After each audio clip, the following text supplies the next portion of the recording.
Boa noite a todos. Estamos aqui em mais uma quinta-feira, dia do Perguntas e Respostas, do grupo Família Espiritual.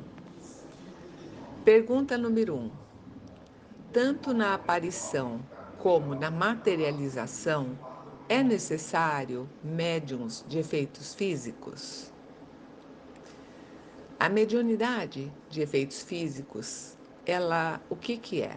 Ela é a capacidade que o médium tem, né, para que ele seja utilizado pelos espíritos desencarnados para produzir efeitos materiais através da manipulação de seus fluidos vitais. E, além disso, alguns médiums também podem produzir esses efeitos por conta própria, utilizando-se apenas da própria vontade. Para o fenômeno da materialização, é necessário que se disponha de ectoplasma disponível e que este ectoplasma possa ser retirado de qualquer pessoa que tenha o ectoplasma. Além disso, muitas vezes a pessoa nem sabe que foi utilizado do seu ectoplasma. E isso independe. A espiritualidade também utiliza em conjunto com o ectoplasma alguns fluidos presentes na natureza. E dependendo da quantidade de ectoplasma disponível, por exemplo, durante uma sessão de materialização, pode ser materializado um corpo inteiro ou apenas uma parte do corpo, ou apenas um membro, tipo como um pé ou um braço, uma mão. Pergunta número 2. Uma pessoa que estudou somente até o quarto ano primário antigo, que tinha uma linguagem bem popular, pode, depois de morta, comunicar com uma linguagem elaborada? Sim, a pessoa desencarna e uma pessoa com qualquer grau de instrução, ou até mesmo nenhuma instrução, ela pode, ao desencarnar, se comunicar em linguagem elaborada e até mesmo em outras línguas. Primeiro que a comunicação no mundo espiritual, ela se dá através do pensamento. E depois a pessoa pode ter vivido muitas vidas anteriores, onde tem adquirido a instrução completa e até mesmo vivido em outras regiões do mundo e fale outras línguas e entenda.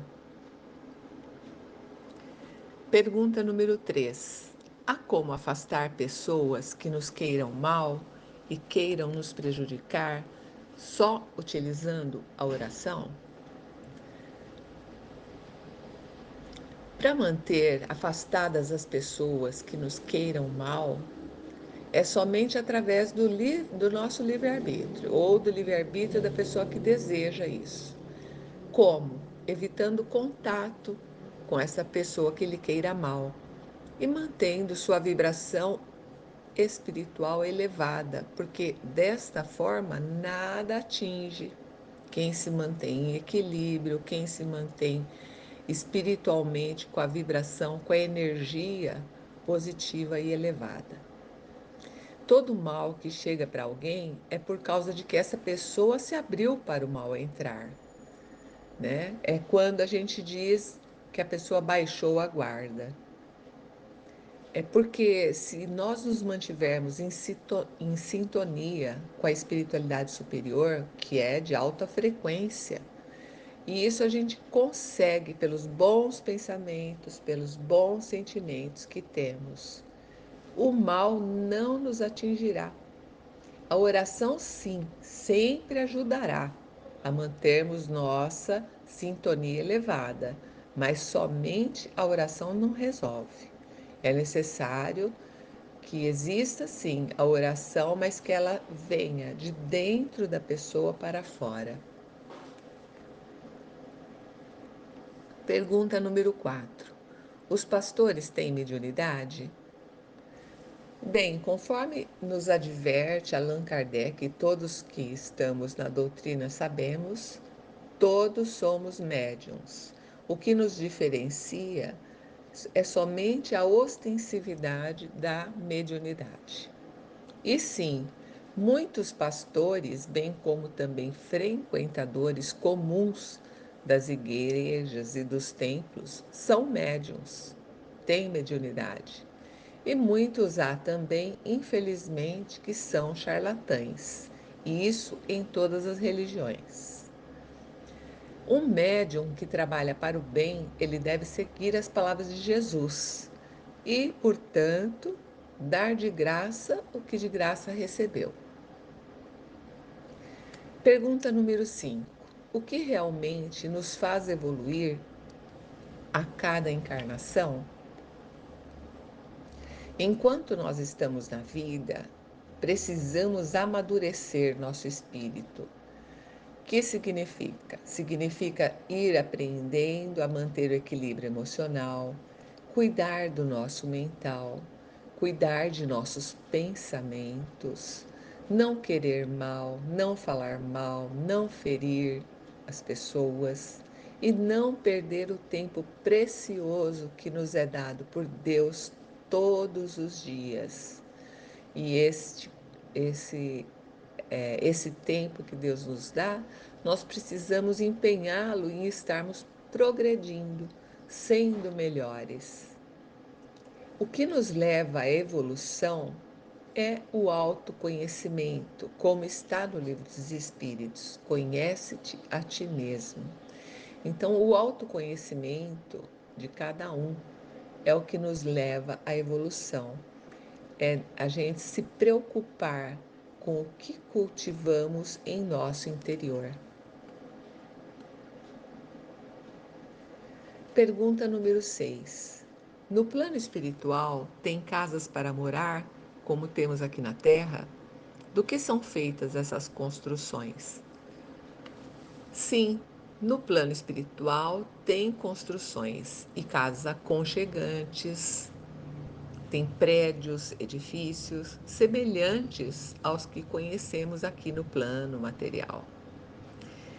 Essas construções são formadas pela manipulação dos fluidos contidos nos fluidos que tem no éter universal e são denominados de matéria quintessenciada.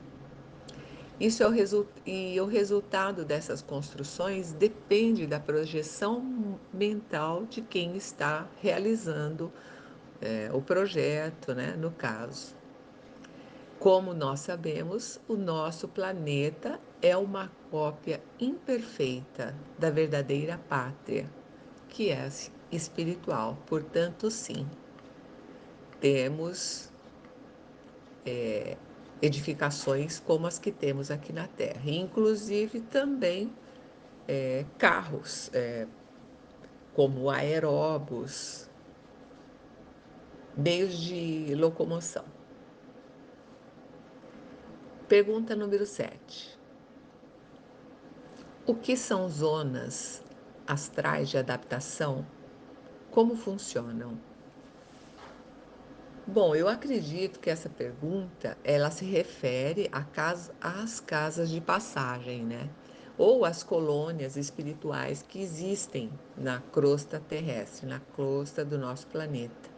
E são para onde essas colônias são para onde os espíritos desencarnados são encaminhados, até que eles se adaptem à nova forma, né? Ao corpo sutil que foi liberto do corpo físico. As colônias são como que um pronto-socorro do astral e servem para acolher e auxiliar o desencarnado. Para quê? Para que ele possa continuar evoluindo, para que ele possa continuar ajudando, trabalhando, até que ele retorne a uma nova experiência na carne, se isso for necessário. Mas cada ser que desencarna, né, que morre, automaticamente ele se direciona para a região astral com a qual ele se identifica energeticamente. O que isso significa? Isso significa que nós iremos para o local com o qual nós temos sintonia. Portanto, nós temos que prestar atenção em nossos pensamentos e em nossos sentimentos. Pergunta número 8. Dentro das manifestações mediúnicas, pode acontecer do espírito não deixar o médium?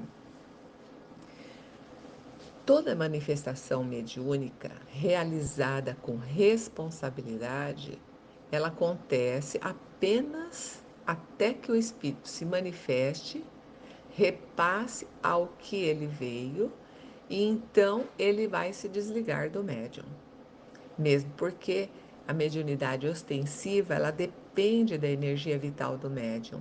E isso vai causar desgaste no médium se ele ficar muito tempo dando passagem, dando passividade. Por isso é que existe aquela necessidade do estudo sobre a mediunidade, para que o médium se eduque e para que o médium domine durante uma passividade. Pergunta número 9. Em algumas parábolas de Jesus, parece que ele ficava com raiva, como quando ele amaldiçoa a figueira seca. Como entender?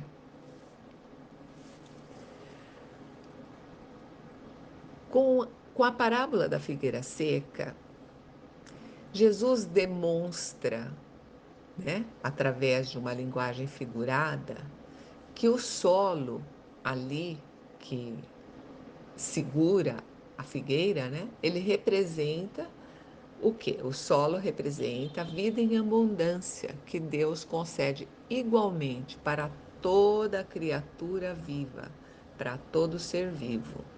E no sentido figurado, ele quer dizer que, igualmente a figueira, muitos homens existem que, mesmo tendo tudo para seguir produzindo na vida, porque tem capacidade, tem inteligência, né?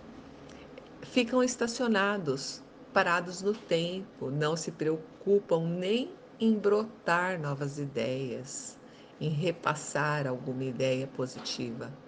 E neste caso, estas pessoas que em nada acrescentam ao mundo, elas serão fatalmente retiradas de circulação. Por quê? Por serem improdutivas. E como nós vimos na parábola, a figueira seca e, portanto, ela é improdutiva, ela deve ser arrancada, porque nada mais ela vai conseguir retirar do solo e ela vai dar lugar para uma outra que vingue, que frutifique e que brote novamente.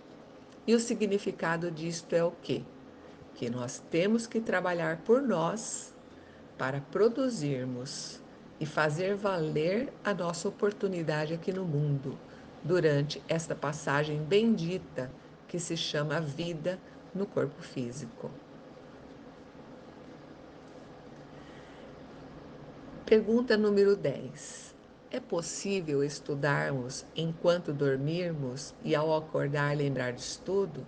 Sim, é possível.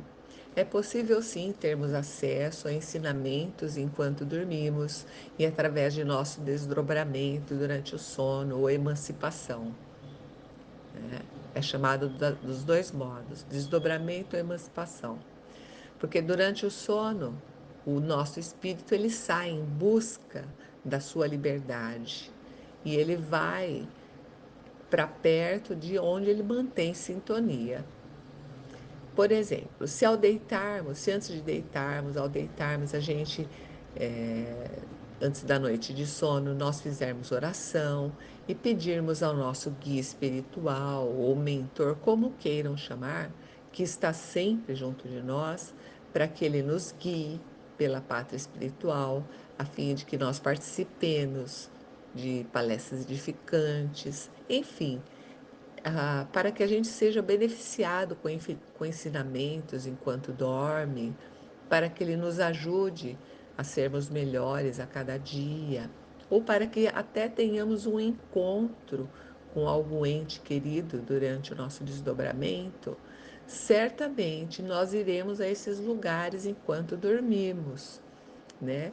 E protegidos por nosso guia espiritual.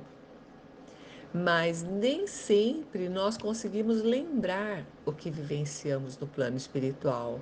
A grande maioria não consegue lembrar, porque acorda e ainda não detém, né, o treino para lembrança. Porém, aquelas mensagens que ouvimos durante o nosso desdobramento ficam para sempre gravadas em nós. E um dia nós vamos lembrá-las, porque elas ficam no nosso arquivo maior, chamado perispírito. Existem muitas pessoas que se recordam fielmente dos seus sonhos e contam até os mínimos detalhes dos seus sonhos. Tudo isso é uma questão de exercício diário, de praticar meditação, enfim, é necessário um preparo, é necessário nós estarmos abertos para a lembrança de nossos sonhos. E para isso, em primeiro lugar, é preciso nos prepararmos pedindo proteção de Deus, através de nossos mentores, para que nos auxilie durante o nosso desdobramento. E por hoje é isso, pessoal. Eu agradeço a todos, desejo uma excelente noite de muita paz. Muito obrigada.